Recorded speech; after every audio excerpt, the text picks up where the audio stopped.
Greg Finn. And I'm Jess Budd. And it is officially Marketing O'Clock here on November 21st, 2018, a Wednesday, as we will be out this coming Friday.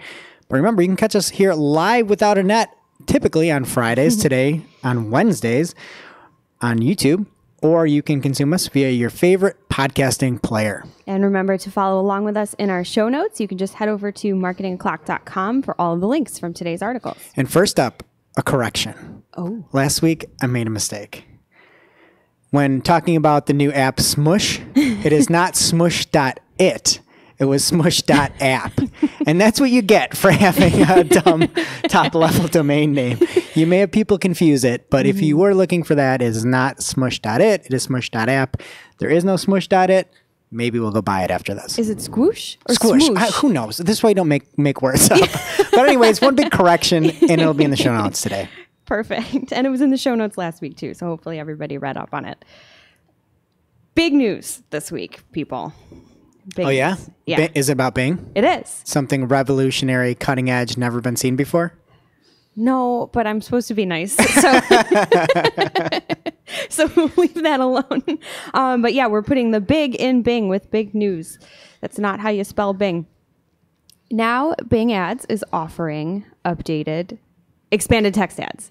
So you can have up to 3 headlines and up to 2 descriptions, each of which are 90 characters. This probably sounds very familiar to everyone, but this is a really good thing. I feel like we've kind of been waiting for this ever since Google did it. We've been waiting for this to come to Bing very, very patiently, I feel. Greg's making a face at me. He's got a lot to say, but we all know what these expanded text ads are if we're advertising on Google. So they're now available on Bing. This is a good opportunity to get ahead of the curve because you know that not everyone advertising on Bing is on top of this. And it should be a really easy import if you're already doing this in Google Ads. You can import it right into Bing. Yes, we have tried. Just a note, though, for folks, I saw it available in the online interface, but not yet in Bing Ads Editor. So just something to keep an eye out if you're using Editor and you think you don't have it. Try going on the online version, and you should see these new ads. Cool. And I mean, this is a smart move, right? If you're making ads for Google Ads, it would be nice to be able to have the same ad size that you could use on Bing. Yes. And then the one thing that I thought was insane about this announcement was the example that they used. Did you happen to see that example? I did. I thought it was beautiful. Oh, my goodness. It is for a company called Contisco Flowers. I'm assuming it's a fake company. And It's a terrible name for a fake company. and the 3 headlines were Contisco Flowers Online! Beautiful flowers anytime! Free delivery! And then the text underneath it was up to 25% off beautiful fresh farm flowers hand delivered by a local florist. We deliver on Sunday! Always free delivery! That feels like Don't do that. You don't yell at your customers. What are you doing? That's a terrible example. And I'm just surprised. I know that you can technically with Bing Ads, you can have, I believe it's 1 exclamation point or question mark is allowed per sentence in ad text. But is it an exclamation mark or exclamation point? You know, I think it's both. I was raised on point, but I tend to say mark these days, and I don't know why. Because I know it's question mark. Question so mark. So it must be exclamation point. Question point. But I said exclamation mark. Yeah. And I was just thinking about how terrible the word exclamation is to say. It's and then rough. Exclamation mark. And then I was thinking too, why can't we just have some sort of unity in like comma? That's an easy one to say. Period. But then we have question mark, exclamation point, whatever. I see what you're saying. It's 2 words instead of 1. Yeah. It's a whole thing. Do you ever call an exclamation point a slammer? Yes. I love that. I love that. From here on forth, I name it the slammer. The slammer. So I didn't realize that you could fill your entire ad with slammers, even though I guess it's within policy in that example. But I guess try it out. Don't try it out. Slammer. All right. Next up, there was a lot of rumbling about the potential commenting on the Google search results. And there were some articles that came out. It was kind of brought to light, I guess, by 9 to 5 Google, where they talked about a specific example for live sports. and had made it. I guess it's been around for a while. It happened during the World Cup, where people could comment within Google on France winning, I guess. But there was a whole lot of chatter just about the fact that, hey, is this going to allow you to review different results or comment on different results? And there is actually a link where you can see the comments that you've contributed, I guess, to the search results pages. And right now, you can add reviews for movies, TV shows, books, etc. by searching for them just on Google. And then the comments seems to only be for sports. And this was something I didn't really know. Did you have any thoughts on this, Jess? No, I mean, I've never Googled the World Cup in my life, and usually not Googling sporting events in general. So I've never seen this. I didn't realize it was a thing. It seems silly to me. I mean, we're a search. Google is a search engine, right? And this is very socially to me. But I mean, again, I don't really care about sports, but couldn't somebody that just wants to know if the game is still on get like some spoilers from this? I don't know if people care. I don't know. I don't know why anybody does what they do anymore. I guess that's a good point. But I mean, to me, it's like, I'm interested in the World Cup. I'm just going to go Google it and then comment and be like, oh yeah, way to go, officials. You gave that one to France. Like, I don't know. I don't really get that. I don't either. I actually like the reviews though. Reviews in a surprising are different. twist. Like, I think that makes sense where you could look at something, and I guess, again, what this appears to be from all the examples out there are on specific topics, not like you're reviewing somebody's results to be like, oh, that page stinks, 1 star. But it's more, again, on like the actual movie topics. So I think it's kind of cool if you can review books or something like that. But I don't know. I don't know if I really want to see that be something shown in my search results. Yeah, it's very interesting. And the wheels were turning in my head too. Is this going to be something that people are going to, wonder? Of course, they're going to wonder. Is it going to be something that's a ranking signal? But to your point, if it's just around the results themselves or the topic itself and not the specific results, then maybe that's not even something we need to worry about. But definitely something we should pay attention to. Great. Okay, and that is it for the major news this week, and it brings us to this week's lightning round. I have to do it. It never gets old, at least to me. Does it? First up, Snapchat's new e-commerce channel lets consumers shop without leaving the app. The title of this article kind of says it all. What it doesn't say is that the shopping part is powered by Shopify. So if you're an e-commerce business, I guess take note on this one. Cool. Jess, do you use Snapchat? I used it once in my entire life. And it actually was, we have time for a quick story, super quick story. I opened the app. You're going to say no, we don't have time? Oh, we have time for the long stories today. It's a holiday week, short week, long stories. Happy Thanksgiving. The one time I signed up or whatever, and then I left it alone for like months. And I was like, I'm going to open Snapchat and see what's up. And I opened it to see a snap or however it even works. It's been a while now. And it was Adam, who works with us here, lovely Adam, his now wife, then girlfriend, saying, we got engaged. And it was like the best Snapchat experience ever. And I got to see the ring and whatever. And then I uninstalled the app. They promptly quit. Yeah, that was all that I needed. All right. I blame Adam. I think the funny thing with this is it's called very millennial here. What is under millennial?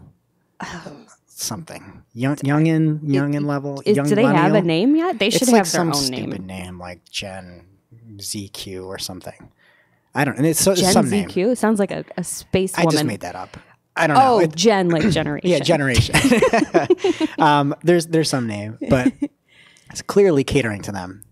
And the name of this is going to be called the channel Shop and Cop. What does that mean? Like you copped it. But does that mean like steal? No, like you got it. I guess I'm not up on the lingo. Yeah, you're not up on the lingo. But to me, a cop is a police officer. I copped a new set of kicks. I'll bet you did. Yeah, and I don't know. It just seems very like Groupon 2.0 to me, where you get these deals that you can shop and cop.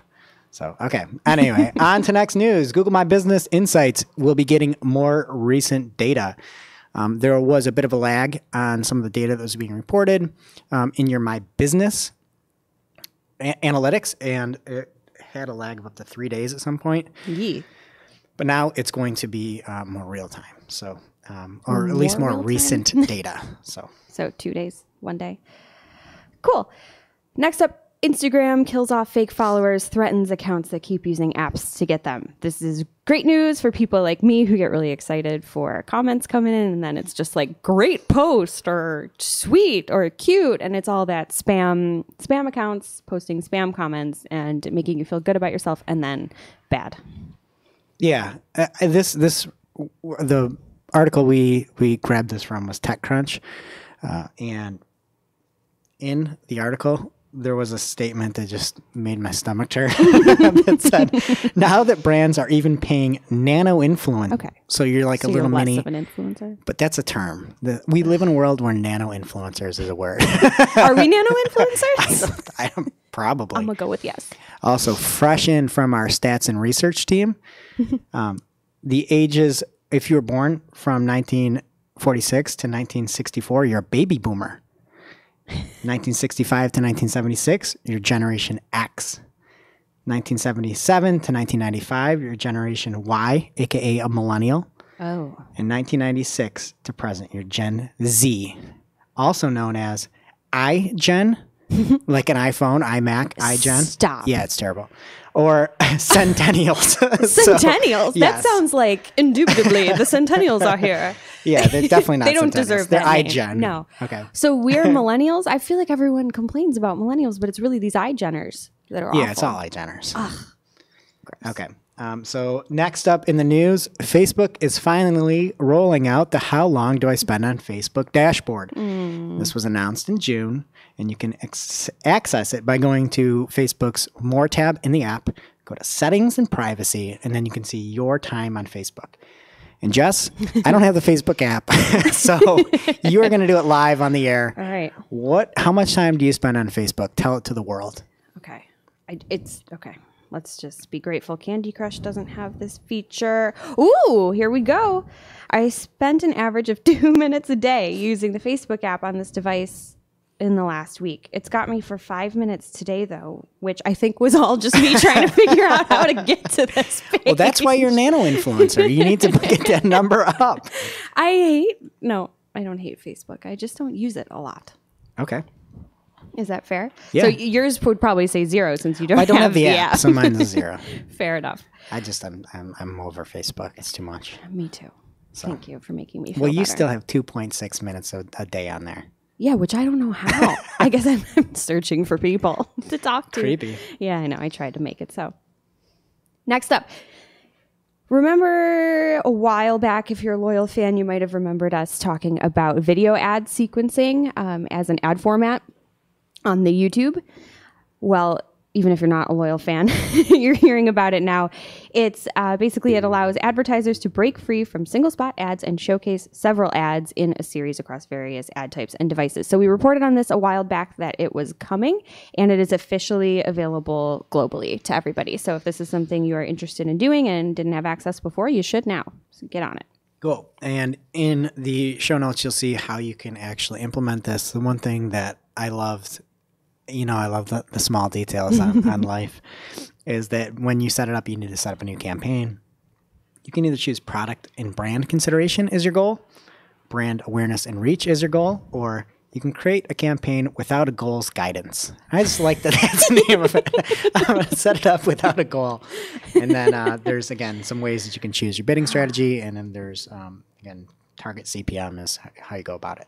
And you should always have a goal, right? Even if it's not one of the preset ones that, I think in that life, Google gives you. You should always have a goal. It's good guidance in life and ads and campaigns. Just, have a goal. Try to do something. Yeah. My goal is to set up this campaign and then not worry about it. Wrong. All right.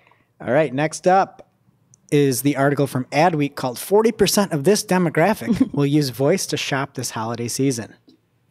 And here's a spoiler alert. That demographic is ages 35 through 44. And most folks, if you look at the full spectrum, do not use voice search. It's 22% of people in general.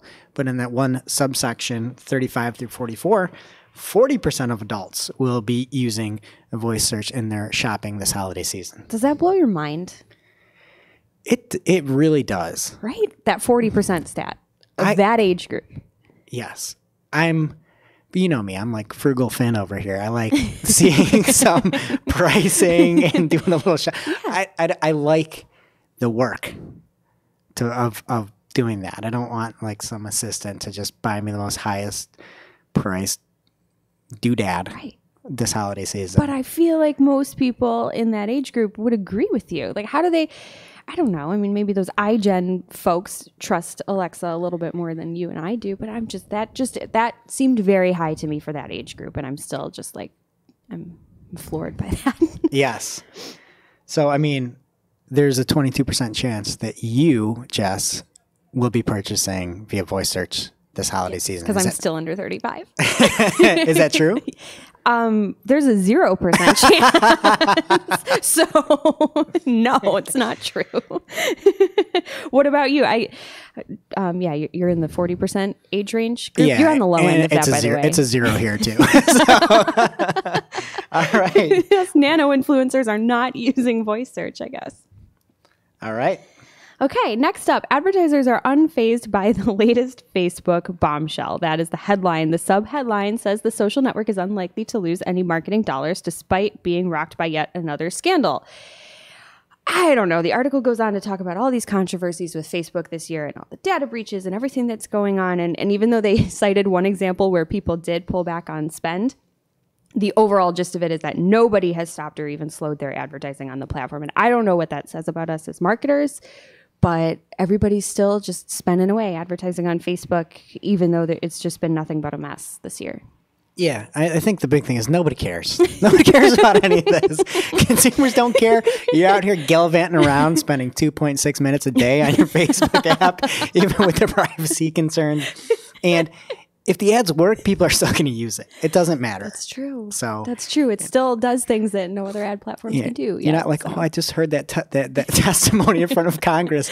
I'm going to go make a new campaign with 3 slammers over on Bing ads.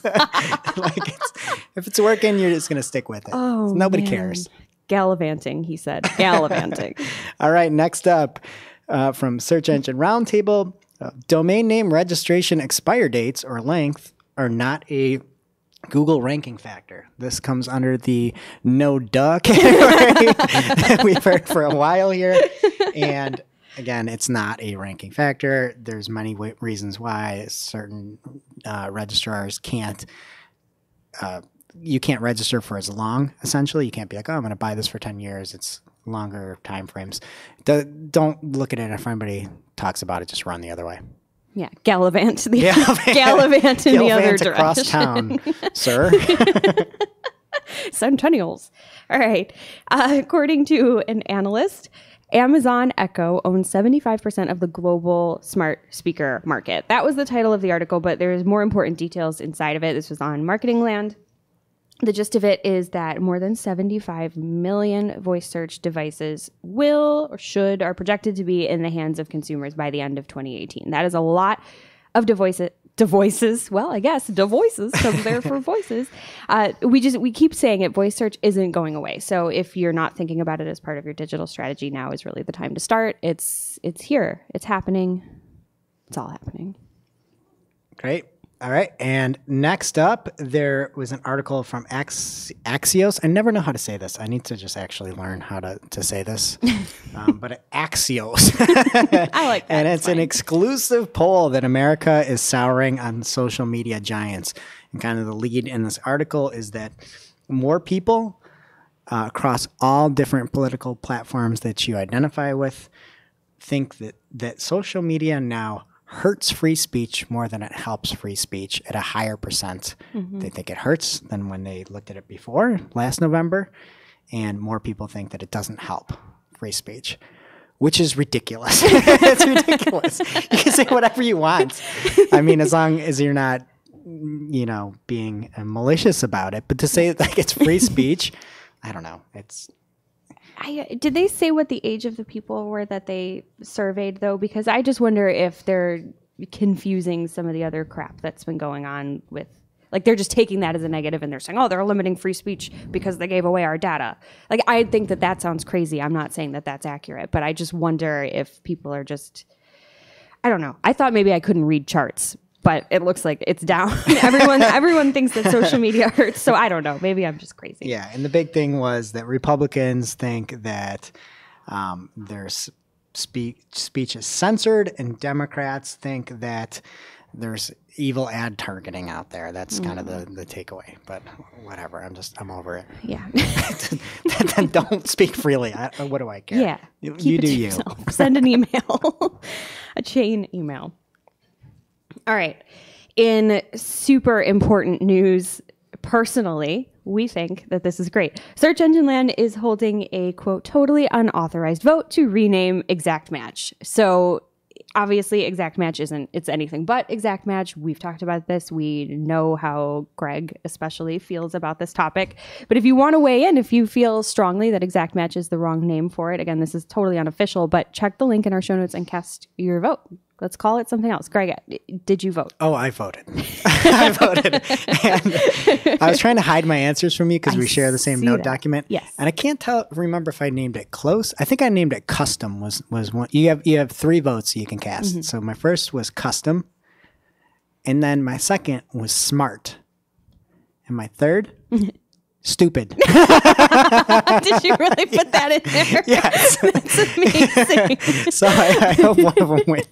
And I hope it's stupid.